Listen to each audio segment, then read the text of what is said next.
Aparte de ustedes, los pedagogos, de algunos periodistas, de muchos docentes, ¿vos sentís que hay gente que está pensando que se va a poner de acuerdo más allá de la grieta o de los intereses económicos que haya de uno u otro lado?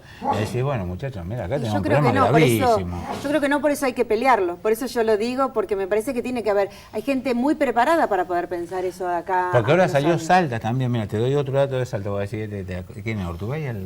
Sí. Ah, bueno, no lo conozco, Ortubey, ni a su señora esposa que se casó, no estuve invitado al casamiento, nada. Nombro porque se dio justamente ahí. Es la primera provincia que decretó la emergencia nutricional. Y todos parecen estar de acuerdo en que antes de cualquier tema educativo hay que declarar la emergencia nacional nutricional. Bueno. Con un problema trascendente. Sí. Y además es fundamental para la educación del futuro. El chico que no está bien alimentado en sus 2 primeros años de vida, obviamente que repercute en su escuela, en su escolarización. En toda ¿Y la vos escolarización. notás, aparte de aquellos que están preocupados y conocen el tema, que estamos en ese camino? No, yo creo que no. Lamentablemente no. A ver, estamos en ese camino de ver de qué manera podemos mejorar de acá a 5 años lo que se nos presenta. Sí, yo creo que los gobiernos están muy preocupados. Lo que digo es que no está pensado a largo plazo. Yo soy estimuladora temprana y trabajé algunos años en un hospital. No sabía eso, ¿no? Sí, en el Hospital San Felipe de San Nicolás. Y en el hospital los sectores que llegaban eran los sectores más pobres para trabajar la estimulación temprana, que tenían que ver con problemas de pobreza. Una mamá con un nene de 1 año y medio, que el nene gateaba y no hablaba y no tenía problemas de lesión cerebral. ¿Y cuál era el problema? Que la mamá obviamente no tenía escolarización, vivía sola con el nene, sin luz eléctrica, la mamá no le hablaba. Entonces este nene gateaba y ladraba como el perro. Estas cuestiones que parecen que yo estuviera hablando de la selva, estoy hablando, pasó hace pocos años, de nuestro país, de las realidades a 20 que se viven, cuadras ¿no? del centro de una ciudad grande como es San Nicolás. Entonces, ¿cómo hay cuestiones que la estimulación temprana o la escolarización tiene que pensarla también con las políticas de salud? Porque esto no pasa en sectores medios o en sectores altos, porque una mamá obviamente sabe que tiene que hablarle a su hijo. Entonces, pero lo sabe en ciertos sectores. Estas cuestiones o estos ejemplos sirven para poder pensar cómo nosotros tenemos que trabajar en los sectores más vulnerables, incluso con estimulación temprana, con cosas que parecen obvias, ¿sí? Pero hay que romper con muchos supuestos. Los médicos en los hospitales, hoy estoy muy charlatán, Flor, permitime, porque justo estuve en los últimos 2 fines de semana hablando con parientes y amigos que trabajan en sectores públicos, docentes y demás.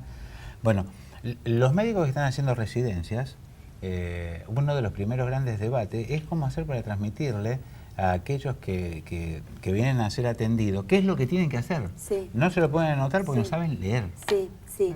Si no pueden confiar en su memoria, bueno, esto es porque un problema. se van a olvidar. Sí, esto es un problema. Los ejemplos, a mí me pasó esto parece estúpido, una mamá que real, había quedado embarazada con pastillas anticonceptivas que le regalaban en el hospital y después, cuando le indagué acerca de cómo había hecho, ponía en la pava del mate la pastilla anticonceptiva para 3 amigas. Y esto, que a veces parece irrisorio, pasa. Entonces, le damos la pastilla anticonceptiva y es buenísimo que las políticas se ocupen de eso, pero también la explicación que acompañe y ver de qué manera se lo podemos explicar para que lo recuerde, porque como vos bien decís, no sabe leer y escribir. Y eso después también repercute en sus hijos, porque un nene llega a nivel inicial, que es obligatorio, y no sabe que hay un lenguaje escrito porque su mamá no escribe, no ve una revista.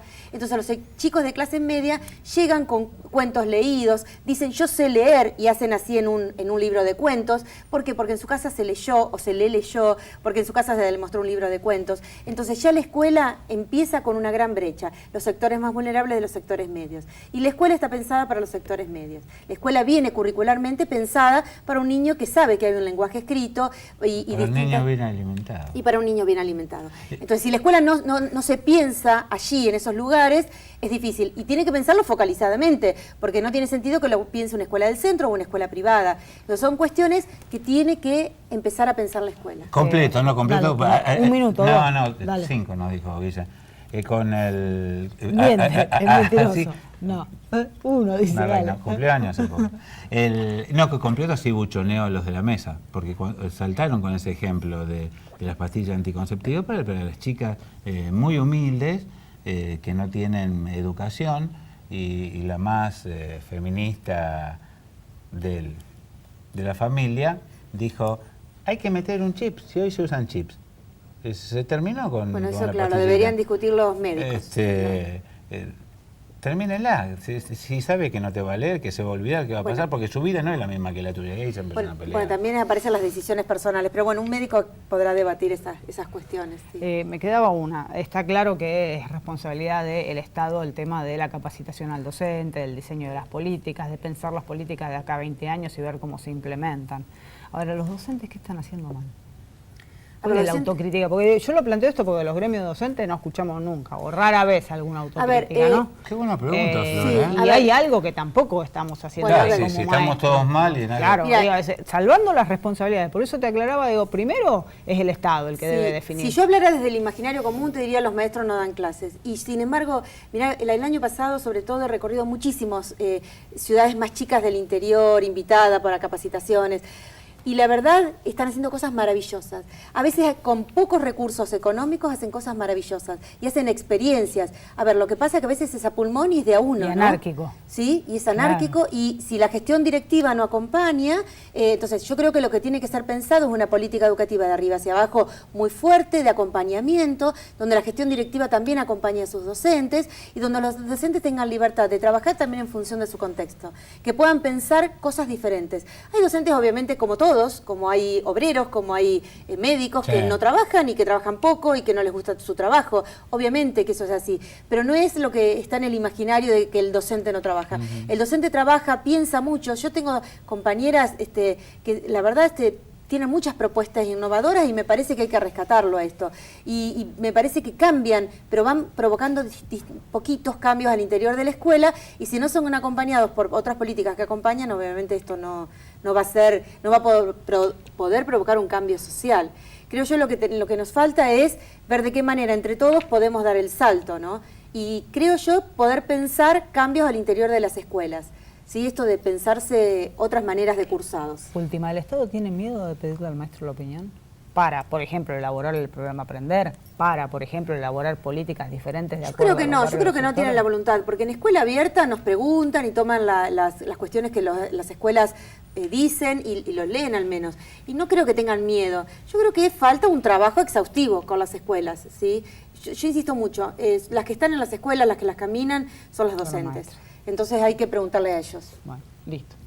¿Te queda algo más? Sí, dentro de 10 años, cuando ya me esté por jubilar, voy a decir, bueno, el último programa, Flor, quiero que lo hagamos con Karina, que tantas veces vino. ¿Cómo vamos a estar dentro de 10 años? ¿Mejor o peor? Yo espero, confío que vamos a estar mejor. Creo que hay mucho trabajo de capacitación, mucho y vamos a estar mejor. Es decir, que ya no vamos a hacer de cada 10 chicos, van a terminar 4 la secundaria. Yo creo que los gobiernos están convencidos que la educación es la salida y están apuntando a eso, a la prevención, al trabajo en los barrios. Y creo que hay que trabajar mucho, mucho con los contextos vulnerables, muchísimo. Que así sea. Muchas gracias, Karina. Por nada. Muchísimas Karina, gracias. Muchas gracias.